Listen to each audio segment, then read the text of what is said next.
தமிழகம் உங்களுக்கு லட்சக்கணக்கான கோடி ரூபாய்களை உங்களுக்கு வருமானமா தருது மற்ற ஸ்டேட்டோட. அதுல நீங்க ₹1 வாங்கினீங்க 30 காசு திருப்பி செய்வீங்க. மீது எங்க பணத்தை வச்சு வேற யாருக்கெல்லாமோ செய்றீங்க. எங்க பணத்துல எங்களுக்கு ஒரு பங்க, நீங்க எங்கிட்ட இருந்து சம்பாதிச்சுட்டு போன அந்த காசுல ஒரு பங்கத்தான் நாங்க திருப்பி மெட்ரோவா கேட்கிறோம். ஏன் மீதி 50% எங்களுடைய மாநில அரசு தான் செலவு செய்யுது.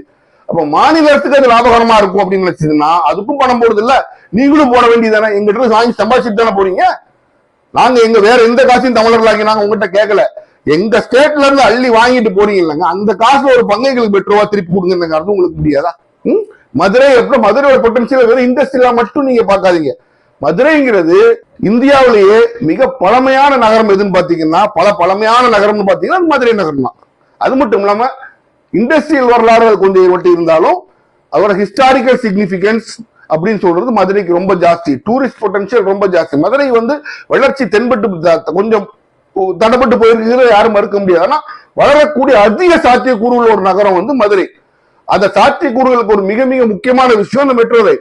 அப்ப மாநில அரசு நான் 50% போடுறேன், நஷ்டமா லாபம் நான் போடுறேன் போடும்போது நீங்களும் முன்னாடி வாப்பா நீ ஏன் செய்யற நான் உனக்கு செய்யறேன்னு முன்னால நீங்க அதை போடணும்.